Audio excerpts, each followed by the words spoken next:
Jadi merawat pasien jiwa itu juga banyak tantangannya, juga banyak risiko yang harus kita hadapi. Sangat lebih kompleks permasalahannya. Apalagi pasien-pasien jiwa, banyak yang tidak ada keluarganya lagi. Jadi betul-betul kita harus merawatnya. Kita sekaligus menjadi perawat dan kadang-kadang juga harus sekaligus berperan sebagai keluarga pasien.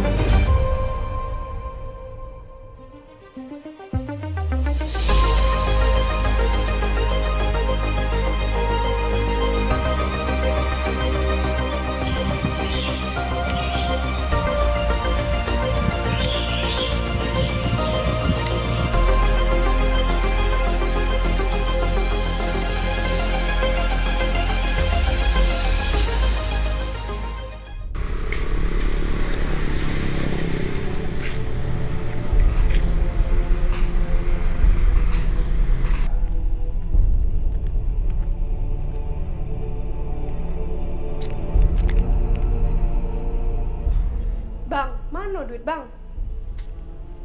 Bang, kayak mana duitnya tuh bang? Kau ni apa? Duit, weh. Ya jadi kayak mana gitu nih bang? Aku ni capek. Yuk, jadi kayak mana lah? Kita nih harus kena bayar kontrakan lagi bang. Kau ni duit, baik. Aku di luar dah katik duit. Kau di sini ngoceh, baik. Yuk kayak mana? Ibunya tuh lah minta bang uang kontrakan terus bang. Dah lah. Kau baliklah ke rumah orang tua kau. Capek aku.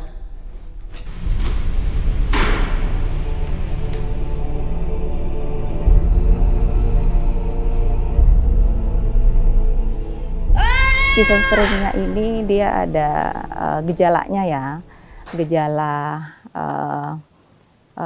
ada gejala di perasaannya, ada penciuman ya, merasa ada bau busuk gitu ya, yang sebenarnya orang lain tidak mengalami itu. Dari perilaku kita bisa lihat pasien itu jadi gelisah gitu ya.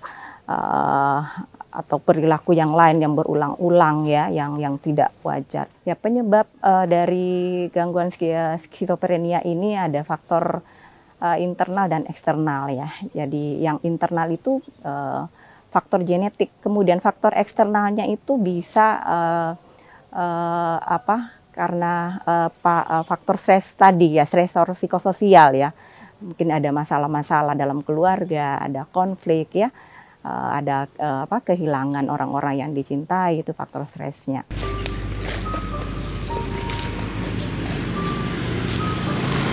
Orang dengan gangguan jiwa selalu dipandang negatif oleh masyarakat.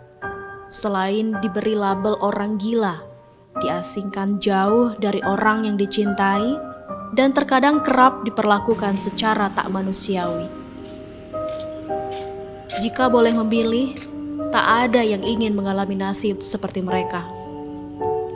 Mereka mungkin berbeda, tetapi mereka ada.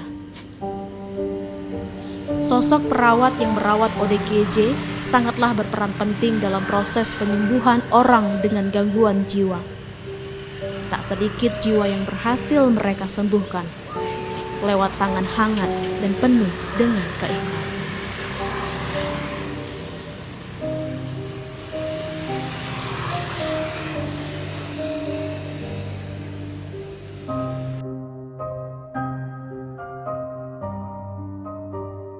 Kesadaran akan pentingnya kesehatan jiwa di Indonesia masih kurang. Sebagian besar masyarakat Indonesia meyakini bahwa gangguan jiwa disebabkan oleh hal-hal yang tidak rasional atau supranatural. Sehingga membuat masyarakat lebih percaya dalam menangani gangguan kesehatan jiwa dengan bantuan non-medis. Gangguan jiwa merupakan sebuah penyakit yang bisa diupayakan pemulihannya. Keberhasilan pemulihannya tergantung pada kepedulian dan kemampuan orang sekitar untuk melakukan pendampingan secara tepat. Adalah Trinila Ariesti, seorang perawat yang terpilih untuk melayani jiwa yang melayang.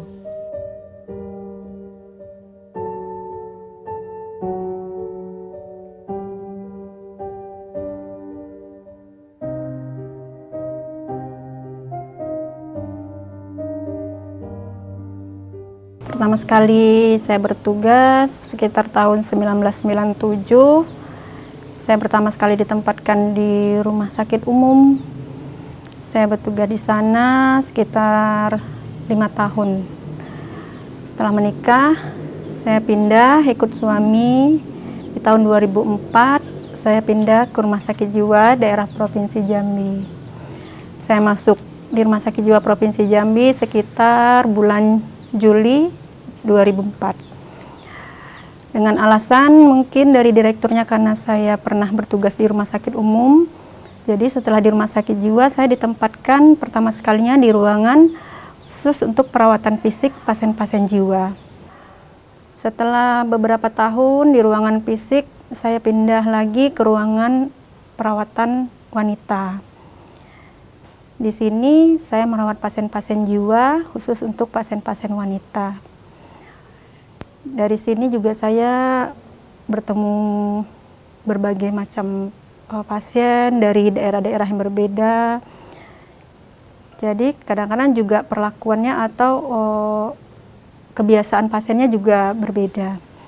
Ibu saya awalnya sedikit agak keberatan karena awalnya kan saya di rumah sakit umum. Jadi saya juga berusaha memberikan pengertian kepada ibu saya kalau bekerja di rumah sakit jiwa itu intinya sebenarnya sama seperti di rumah sakit umum. Itu saya bilang sama orang tua saya. Jadi saya memberikan pengertian pada ibu saya, jangan malu kalau anaknya kerja di rumah sakit jiwa. Karena merawat pasien jiwa itu kalau menurut saya cerita sama ibu kalau lihat kondisi mereka di rumah sakit pasti akan ikut mendukung apa pilihan saya. Karena pasien-pasien di rumah sakit jiwa itu banyak yang sudah tidak diterima keluarga. Jadi kita merasa kita jadi keluarga mereka. Jadi rumah sakit kadang-kadang sudah memang menjadi rumah bagi pasien-pasien jiwa itu. Apalagi pasien-pasien yang memang sama sekali tidak ada keluarganya.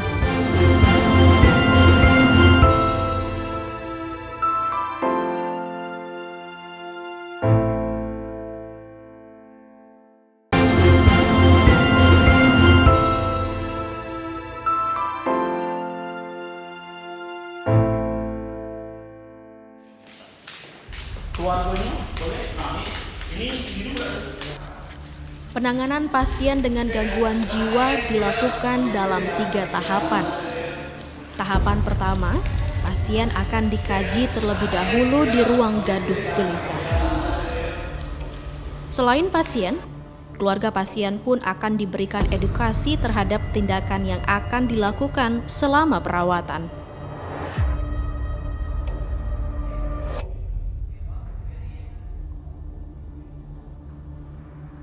Di ruang gaduh gelisah, pasien akan dirawat selama 3 hari. Setelah itu akan dipindahkan ke ruang intermediate. Di ruangan ini, biasanya pasien sudah dapat melakukan kegiatan sehari-hari dengan sendirinya, tetapi tetap dilakukan pendampingan oleh perawat.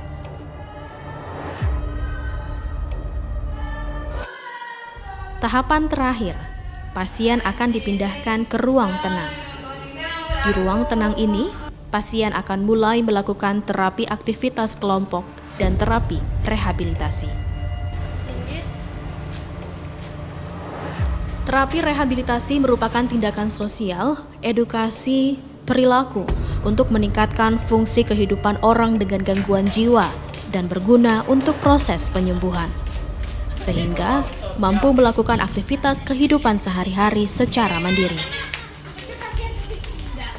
Berbagai tindakan berupa terapi yang dikemas berguna untuk meningkatkan fungsi hidup ODGJ secara optimal, sehingga mereka dapat hidup, belajar, dan bekerja di lingkungan masyarakat. Gunanya ruang rehabilitasi mental itu untuk nantinya kalau mereka sudah layak pulang, sudah dinyatakan sembuh oleh DPJP atau psikiater, itu biasanya mereka sebelum pulang kita bekali dengan keterampilan untuk bisa mereka nanti beradaptasi dengan keluarga dan masyarakat. Jadi di ruang rehabilitasi mental itu nanti kita adakan kegiatan tergantung kemampuan pasien. Biasanya kita berkonsultasi dengan psikolog. Apa kemampuan pasien itu? Bisa dia menjahit, bisa dia berkebun, bisa dia membuat manik-manik, atau membuat telur asin, atau jamur. Jadi sesuai dengan kemampuan si pasien itu.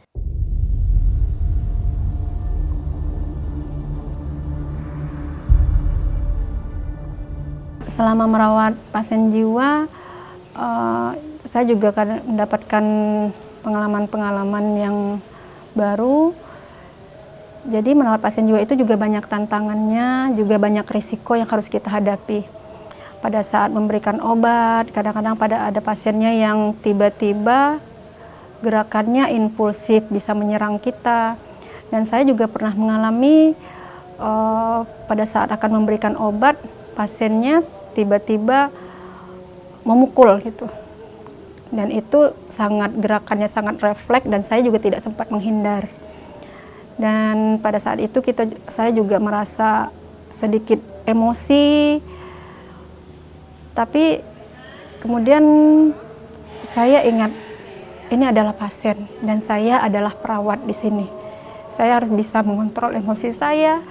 Jangan sampai saya bisa terpancing emosi karena kondisi pasien itu memang butuh perhatian kita.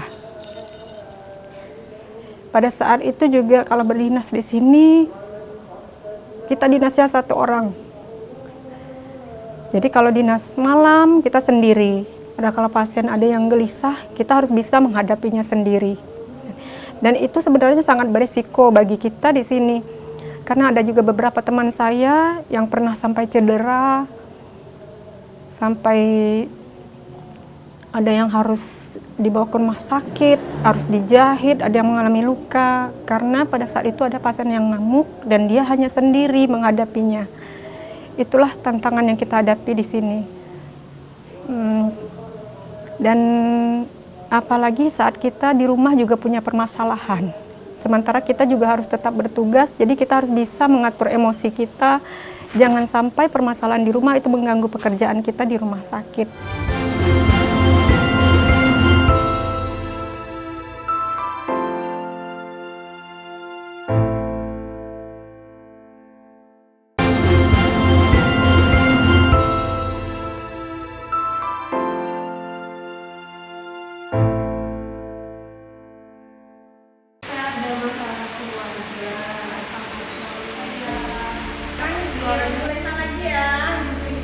Untuk perawat kita yang bernama Ibu Trinila, itu dia sudah bekerja di rumah sakit jiwa ini sekitar 19 tahun.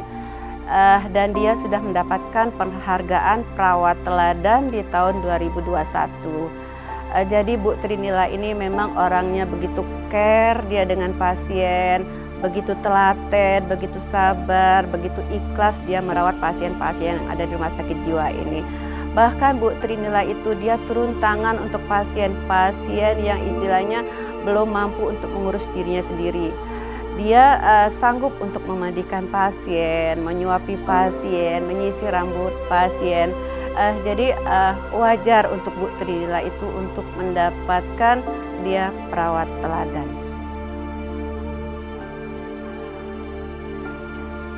Ada perasaan yang masuk ke kuping saya, kepala saya terasa berputar. Setelah berputar, muntah. Ada yang ngomong di kuping saya, tapi saya diam. Setelah itu saya bertengkar lagi sama abang saya kan, ngamuk, saya ambil piring saya sendiri, saya pecahin. Saya pecahin.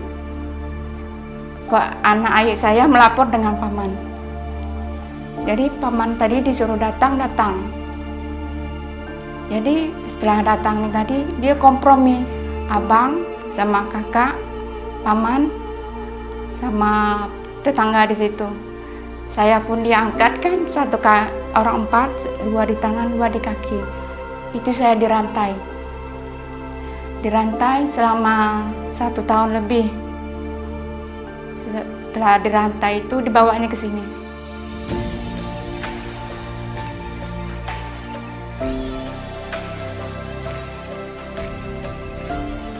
Kisah hidup saya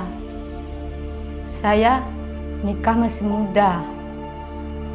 Lantaran ekonomi nggak ada uang untuk sekolah. Jadi umur 16 tahun saya sudah dinikahkan sama orang tua saya. Umur 16 tahun nikah, langsung punya anak 1. Nikah jalan rumah tangga selama 12 tahun, punya anak 2. Kami pisah dengan suami saya yang pertama umur rumah tangga saya 12 tahun. Saya pisah di pengadilan. Sudah pisah dengan suami saya yang pertama selama 2 tahun saya menjanda. Nikah lagi saya sama orang Jawa, Medan. Jadi itulah saya membina rumah tangga dengan suami saya yang kedua nih udah 2 tahun. Kalau yang suami yang pertama 12 tahun. Kalau untuk pengalaman hidup saya, lantaran mungkin bukan saya menyalahkan orang, tapi memang saya yang salah. Lantaran ego tinggi, mungkin lantaran terlalu muda, nikah terlalu muda. Masih muda nih ya Bu ya. Jadi saya nggak bisa kontrol emosi, cemburu. Itu sebabnya.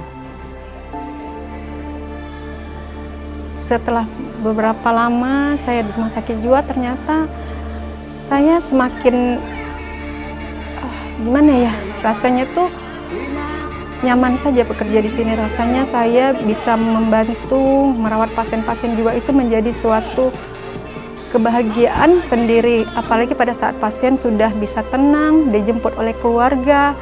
Rasanya kita senang sekali pasien-pasien ini yang sudah bisa sembuh dan bisa kembali ke rumah. Kalau di lingkungan tempat tinggal atau di tempat-tempat lain juga, pada saat misalnya saya ada acara-acara di tempat lain, pada saat memperkenalkan diri, kalau awal-awalnya setiap mengatakan kalau saya bekerja di rumah sakit jiwa, sebagian banyak yang tertawa gitu kan. Tapi saya lama-lama sudah terbiasa dan saya tidak pernah malu dengan kondisi yang seperti itu. Saya malahan berusaha, kalau saya juga mau menunjukkan kalau saya bangga saya bekerja di rumah sakit jiwa.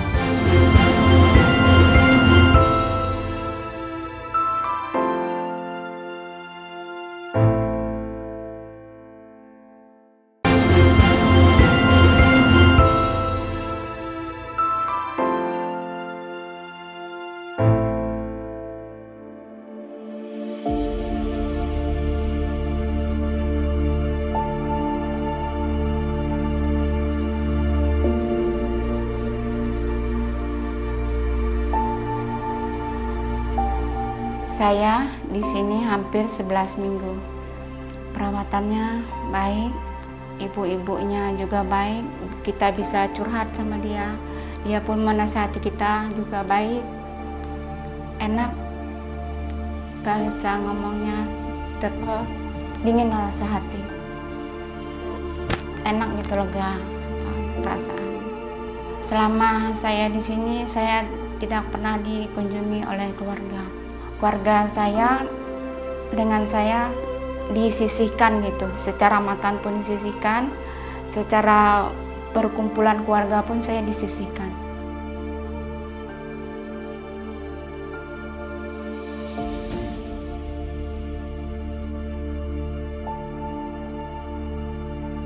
Alhamdulillah, bersyukur dengan Allah, saya lebih tenang, lebih plong, pikiran saya lebih plong, lebih terbuka.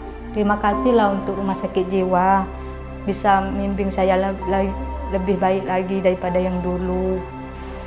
Bisa membimbing saya lebih baik lagi, seperti lebih baik lagi. Mudah-mudahan impian saya jadi keluarga saya, yang rumah tangga saya yang kedua ini bisa jadi rumah tangga sakinah mawaddah warahmah. Dan harapan saya untuk anak-anak saya, mudah-mudahan mereka walaupun pahit-pahit kehidupan, sekolahlah, walaupun teman SMA jadilah. Sebab pernikahan dini itu nggak bagus, nggak baik Bu. Belum bisa mengontrol emosi. Contohnya saya lah. Bareng. Ya, istirahat sini ya.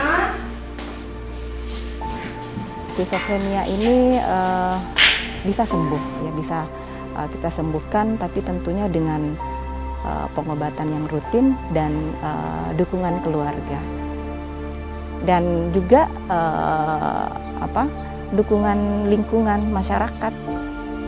Memang akan berbeda ya pasien skizofrenia mungkin dengan pasien fisik ya yang lain. Mereka bisa sembuh, bisa bekerja kembali ke masyarakat, bisa beraktivitas, tapi mungkin kadang-kadang masih bisa muncul ada gejala-gejala sisa ya gitu ya, masih bisa ada muncul gejala-gejala sisanya. Tapi bisa normal seperti orang-orang kebanyakan gitu. Tapi ya memang harus dengan pengobatan yang rutin tadi.